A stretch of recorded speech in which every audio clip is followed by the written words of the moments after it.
Petrolheads, je vous retrouve aujourd'hui chez RM Automobile Classique pour vous tester une Youngtimer déjà mythique grâce à ces trois lettres là, VR6. Comme à peu près la moitié de cette chaîne YouTube, c'était pas prévu. À la base, on est allé à Rabat pour récupérer une 560 SEC et revenir à Casa. Et sur le retour, j'ai conduit cette voiture, donc là, on me fait un peu laisser à l'envers. Mais quelle expérience de conduite de folie, et il y a tellement de petits détails de geek que je vais vous partager qui sont très sympas à savoir. Donc je vous retrouve tout de suite pour cet essai pure passion.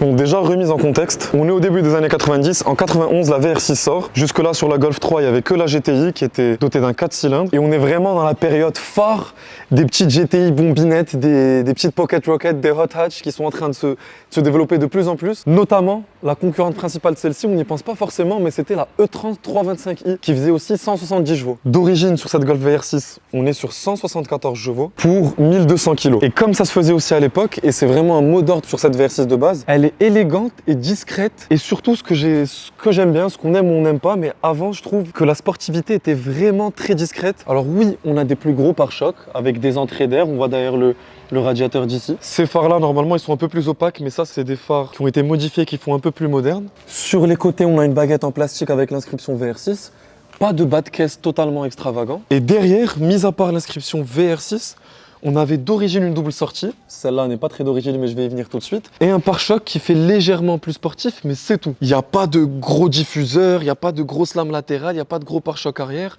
vraiment très discret. Et ce qui est cool avec celle-ci aussi, c'est que déjà on est sur une belle couleur verte. Cool Drive, vous connaissez bien maintenant, avec qui j'ai fait la première vidéo YouTube sur cette chaîne, avec qui on a fait un road trip en Mustang, la MR2, la 4C modifiée, et pas mal d'autres choses. C'est grâce à lui que je peux vous partager cette voiture aujourd'hui, donc merci à lui. Il lui a mis les jantes BBS, qui sont les jantes de la Golf 3 GTI anniversaire, et elles sont juste sublimes. Elles se marient très bien avec la config, surtout quand on connaît l'historique des BBS avec les Golf. Le nerf de la guerre est là, le VR6. DOHSC pour Double Overhead Camshaft. Pourquoi il est si particulier ce VR6? Pourquoi cette appellation est si mythique? Avant de vous montrer ce qui a été fait de modifier, parce que ces couleurs-là, elles veulent bien dire quelque chose. V, c'est pour moteur V6, et R, je vais sortir mon téléphone parce que le mot en allemand, il est assez compliqué.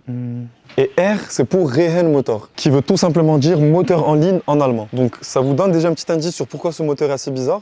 C'est qu'on est à la limite entre un moteur en ligne et un moteur en V. Comment ça a été rendu possible du coup? Un moteur en V, l'angulation en général, elle est entre 60 et 90 degrés. Là, l'angulation entre les cylindres, on a 3 cylindres avec seulement un angle de 15 degrés avec les 3 autres cylindres. Je vais vous mettre un petit schéma parce que une fois, c'est très visuel. Et ça, grosso modo, ça fait que ça nous donne pas mal d'avantages d'un moteur en V, à savoir surtout le couple d'un bon V6, mais aussi l'allongement que peut avoir un 6 cylindres en ligne. Et vraiment, je viens de revenir d'une heure de conduite avec ça. C'est fou comment il y a du couple tout le temps, mais je me retiens maintenant, on verra ça au volant juste après. Vous allez voir, c'est jouissif. Et du coup, grosse particularité de ce moteur-là, les cylindres sont tellement rapprochés qu'on n'a pas 2 culasses, mais une seule culasse pour tous les cylindres. Et cette architecture VR, elle vient pas des Allemands, elle vient des Italiens, avec Lancia qui en faisait déjà dès 1915 avec des moteurs VR4. Donc c'est vraiment un patrimoine automobile énorme que d'avoir ce bloc-là sous son capot. Surtout quand on sait la multitude de voitures qu'il équipe chez Volkswagen et qu'il a inspiré aussi dans d'autres voitures. Je vous laisse un peu le temps d'y réfléchir et de faire les connexions, je vous dis ça juste après. Après les autres optimisations qui ont été faites, on a une barre anti-roulis qui fait son effet. On va en parler encore une fois derrière le volant.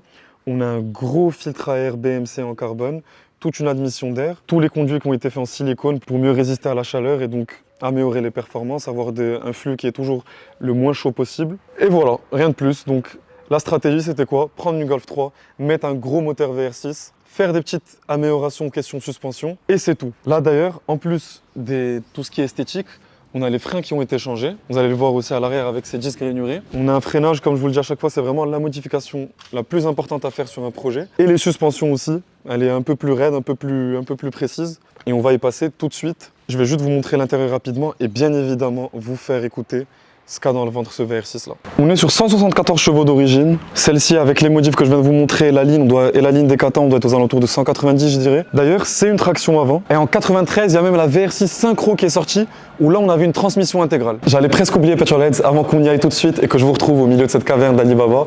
Vous allez voir, c'est assez incroyable. N'oubliez pas de laisser un like sur la vidéo et abonnez-vous pour aider au développement de la chaîne. Je sais que je le dis à chaque fois mais c'est vraiment important, ça aide à grandir la chaîne et m'aider à vous proposer plus de contenu comme celui-là. Focus sur la passion, focus sur ce qu'on aime, les petits détails, les petites voitures de kick, les rencontres avec les autres passionnés, les endroits comme ça d'exception. Donc n'hésitez pas à lâcher votre meilleur like et il est temps maintenant de prendre le volant du bébé. On va démarrer ça tout de suite. Regardez d'ailleurs une autre petite modification très sympa, le volant. Un véritable volant Momo prototypo, hyper sympa, j'adore ce volant, je sais pas ce que vous en pensez. Et puis cette couleur de cuir là, c'est vraiment quelque chose qui est pas commun de nos jours. Du cuir vert de partout, même au niveau des portières, du frein à main et du pommeau de vitesse.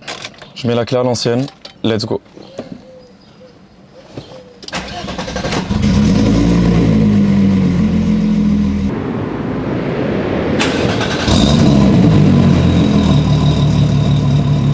Et dernier fun fact avant les revs, ce VR6 là en fait, il est aussi mythique parce que par exemple le W12 qui est sur une Continental GT, c'est qu'au final deux VR6 mis ensemble. Allez, on va faire chanter ça comme il faut.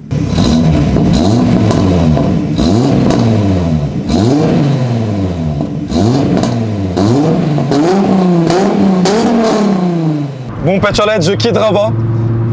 Si vous me suivez sur Instagram, vous savez un peu ce que j'ai fait aujourd'hui. Et surtout que je filme laissé à l'envers. Donc vraiment une belle aventure. Je savais pas que j'allais conduire une VR6 ce matin. Et je me retrouve au volant d'un moteur mythique comme je vous l'ai montré juste avant. Et maintenant c'est bien beau de voir sur le papier. On a compris ce que c'était VR6. Je vous cache pas qu'avant ça, j'avais pas saisi l'unicité de cette architecture-là. Qu'est-ce qui faisait que c'était aussi unique? Et on va profiter du fait d'avoir ce très bel exemplaire, bien entretenu, bien optimisé, pour se rendre compte un peu de ce que ça fait derrière le volant. Et il y a quelque chose dont on va bien profiter sur la route pour Casa.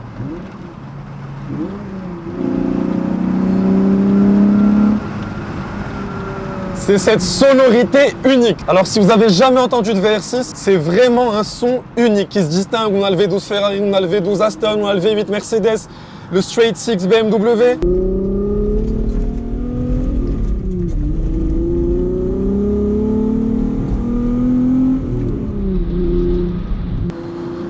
On est sur notre premier virage qui vient de me couper un peu la parole. Et avec le boulot sur les suspensions qu'a fait Cool Drives dessus, il n'y a vraiment pas de roulis. Alors que esthétiquement, on dirait quand même que c'est une espèce de...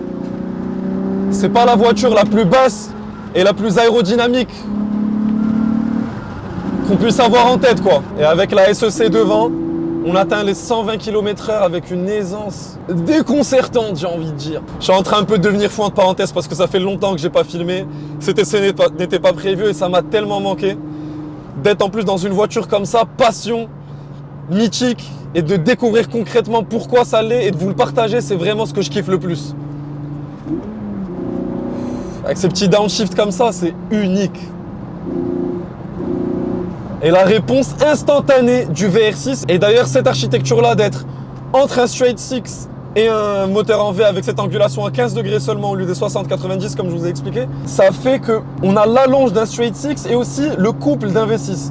Donc il y a vraiment du couple quasi tout le temps sur un VR6. Par contre, c'est clairement pas un punch comme sur un moteur suralimenté. C'est juste qu'il y a du couple tout le temps. J'ai l'impression que dans les années 80-90, c'était vraiment ce qui se faisait. Le fait d'avoir un moteur noble, peu importe la vitesse à laquelle t'es, les tours minutes auxquelles t'es, t'as du couple qui va répondre tout de suite, mais t'es pas scotché à ton siège, malgré les 1200 kg de la voiture, malgré les à peu près 190 de celle-ci, même si elle fait 174 d'origine, mais avec l'admission BMC et le fait que ce soit des kata et la ligne en inox, ça doit peut-être rajouter un petit 15-20 chevaux à tout péter. Là, on a 3000 tours, 5e, ça répond vraiment très bien. Je vais décélérer un peu, on va passer en 4e.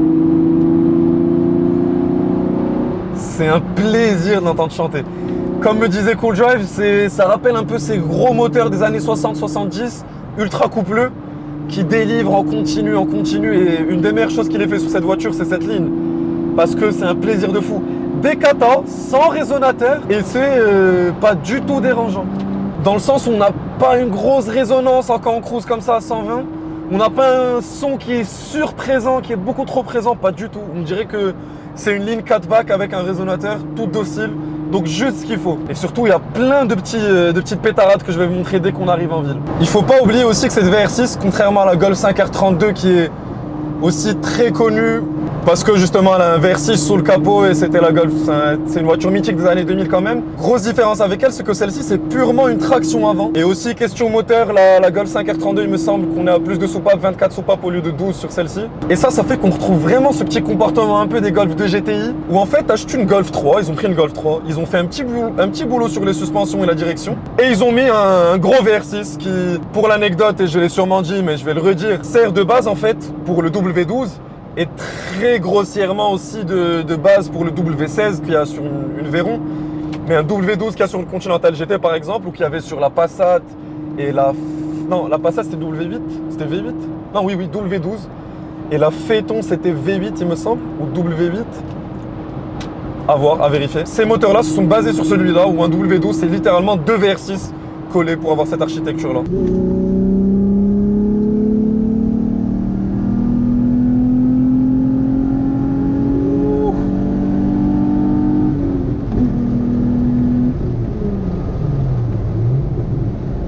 Du coup, question Youngtimer des années 90, on a le poids, 1200 kg, c'est à peu près le poids de ma Clio 3 RS par exemple. Une bonne boîte Mecha 5, elle est pas mal sortie en boîte auto 4 rapports, surtout chez les Australiens. Mais cette voiture, c'est clairement boîte méca ou rien. Et avec le boulot qu'a fait dessus Cool Drive, qui est donc suspension, freinage aussi un peu amélioré. Question freinage, honnêtement, on monte très facilement à de haute vitesse. Et par rapport à la performance de la voiture, c'est suffisant. Après, peut-être que mon avis est un peu biaisé parce que j'étais avec la RS hier soir et que j'ai tapé des gros freinages et que j'étais un peu en sécurité avec les freins Brembo qu'on a. Mais honnêtement, par rapport à la performance de la voiture, on se sent quand même assez en sécurité. Mais vous savez, question freinage, on peut toujours en avoir plus. Donc des freins encore plus mordants, ce serait pas de refus. Et après, c'est question direction où c'est le plus intéressant. On n'est pas sur une précision digne des hot hatch modernes qu'on connaît, comme ne serait-ce que la Golf, je sais que c'est incomparable, mais la Golf 7 GTI, Club Sport que j'avais conduit par exemple, où on a vraiment un coup de volant incroyable. Là, il y a quand même une espèce de... Il y a un jeu qui s'installe dans la direction, on n'est pas sur une précision folle, et c'est parfait pour ça. Après, bien sûr que ça peut s'améliorer par les optimisations du train avant, des trains roulants, même si d'ailleurs tous les supports ont été changés sur cette voiture-là. Les supports de la direction à l'avant aussi, les triangles, les rotules de direction, mais on peut toujours mieux faire, toujours optimiser ça, mais je trouve que dans ces voitures-là des années 90 et Youngtimer, ça fait vraiment leur charme d'avoir une espèce de manque de précision parce que tout le fun est là-dedans en fait. Ce manque de précision, ce manque d'assistance, couplé à un moteur avec du caractère, une boîte méca avec du caractère, une boîte méca aussi qui est très jouissive, même si celle-ci, on est quand même sur des rapports qui sont très longs. Les rapports sont très longs en fait, et même le jeu de la boîte est très long, donc une boîte plus courte serait pas de refus, ou au moins un short shifter serait encore plus jouissif, mais honnêtement, voilà, je viens de rétrograder, on s'y fait très vite. Par contre, c'est vraiment assez dur de talon pointe si on n'a pas les chaussures adaptées.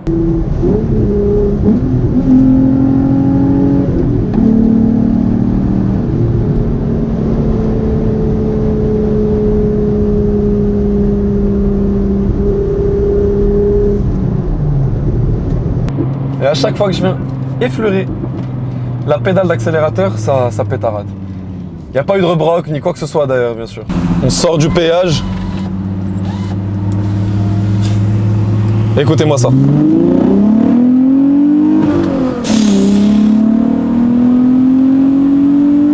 Oh, dans les tours! La reprise, ça s'arrête pas.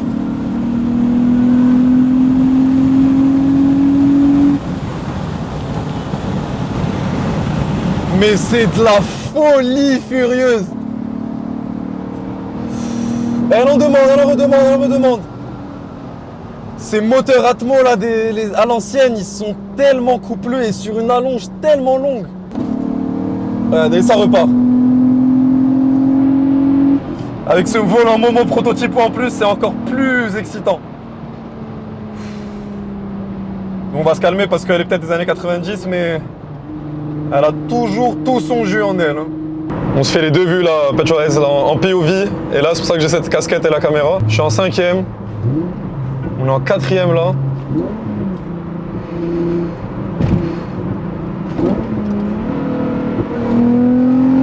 Deuxième jusqu'à 6000.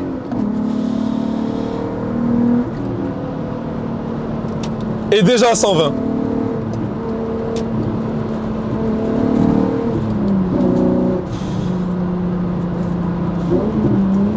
Qu'est-ce qu'ils sont jouissifs les downshift aussi.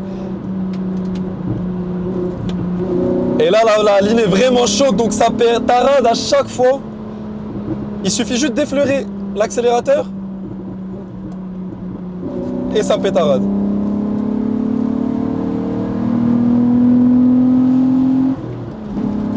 Ça s'arrête pas.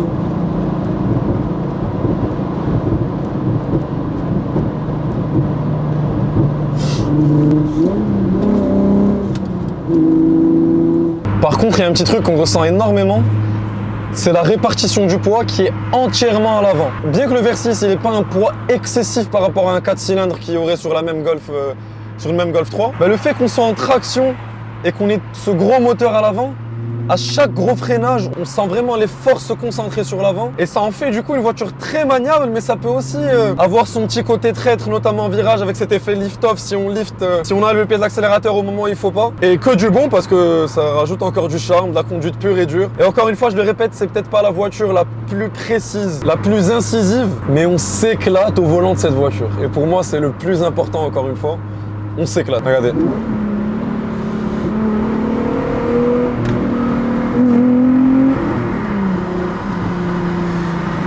Il y a un petit tunnel là.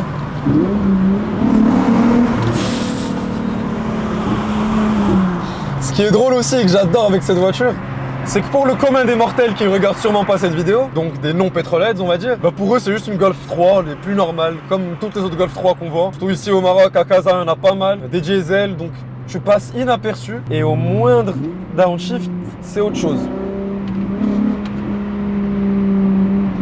J'étais en train de me poser une question et j'étais en train de me dire est-ce que j'aimerais en avoir une à titre personnel, vu que je connais cette voiture, j'ai pas grandi avec cette voiture, je la connais pas depuis que je suis tout petit. Et j'étais en train de me plonger un peu vraiment en détail dans ces Youngtimer, traction avant, avec un moteur sympa des années 90. Ça m'intéresserait énormément de savoir, vous, quel Youngtimer avec ces caractéristiques-là vous auriez pris. Parce que c'est vraiment des voitures super excitantes dont j'adore parler. Donc vraiment, n'hésitez pas à en parler avec moi en commentaire, je répondrai à tout. Les retours, c'est vraiment fou. Regardez en première le couple. Les gros moteurs comme ça, c'est vraiment impressionnant. On se fait tracter par l'avant. Le mot traction n'a jamais eu autant son sens qu'avec cette voiture-là. Et écoutez les retours.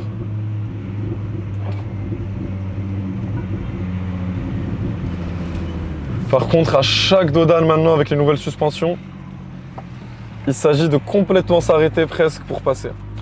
Et maintenant qu'on est en ville, d'ailleurs, c'est vraiment pas le genre d'info qu'on pourrait attendre de cette voiture-là.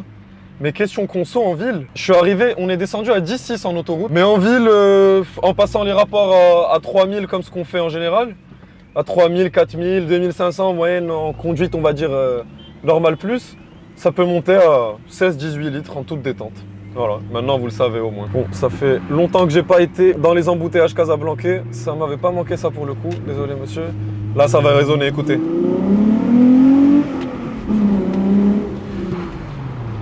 Et ce qui est cool avec cette voiture des années 90, c'est qu'on a les sensations, mais quand tu regardes le compteur sur un premier, deuxième comme ça, tu montes à 65-70 à tout péter. Regardez, là aussi ça va résonner. On est en zone industrielle un samedi après-midi, donc on peut se le permettre. Et il faut bien tenir le volant parce qu'il y a beaucoup de couple au niveau du volant de wheel torque, comme sur une Abarth un peu, mais dans un tout autre contexte. Cette résonance, ça accentue le plaisir comme sur toute voiture et c'est vraiment fou. Cette sonorité du VR6, je m'en remets pas. Bon, bah retour à ARM, au même endroit. Je vais pas quitter cette vidéo sans vous faire un petit sneak peek de ce qui se cache derrière cette belle porte. Il y a vraiment de beaux bijoux comme cette pagode, cette SL, une autre SEC, de la XJR, des Mini de qualité supérieure, de la Cox, des voitures mythiques comme la 2 chevaux, il y a une très belle Jaguar là, de la traction avant, celle que vous adorez que je vous montre à chaque fois sur Insta, la NSX, qui est juste sublime, en rouge avec ces belles jantes routiformes, une belle SLS AMG. En voiture mythique, ça continue avec la Fiat 500 et un combi, une autre Mini, une Golf 2 GTI, ça aurait été intéressant de l'avoir à côté de la VR6, mais celle-ci, elle est juste d'un autre monde, elle mérite que je m'attarde vraiment bientôt sur toute une vidéo avec elle. Le petit coin avec le canapé Fiat Barchetta, une Morgane, on a ici un beau flat 6 tout fraîchement rénové. Et là, la MR2 Turbo que je vous avais essayé. Du coup, Petrolheads, je vous quitte les étoiles plein les yeux aujourd'hui. Ne serait-ce que déjà juste venir ici, c'est toujours un rêve éveillé pour moi. J'en sors toujours rêveur, motivé. En ce qui concerne cette VR6 là, excellente surprise. Le moteur, c'est peut-être la 100e fois que j'ai le mot moteur dans cette vidéo, mais c'est vraiment la force de cette voiture et avec quelques modifications comme vous avez vu, on peut se faire un beau hatchback qui a du caractère, qui est unique en termes de caractère aujourd'hui, qu'on retrouve pas, ça c'est sûr, et c'est l'évolution normale des choses. Après le look, c'est vrai que la Golf 3 c'est pas la plus sexy, la plus excitante des Golf. Le côté discrétion, je trouve, il est assez cool. Le côté slipper qu'on remarque pas vraiment est assez cool, surtout dans cette configuration là. Énorme merci encore à Cool Drive de m'avoir permis de vous partager cette voiture là. Merci à vous d'être arrivé jusque là, likez, laissez un commentaire pour aider au développement de la page, c'est super important. Et n'oubliez pas de vous abonner pour pas rater les prochaines aventures. À toutes.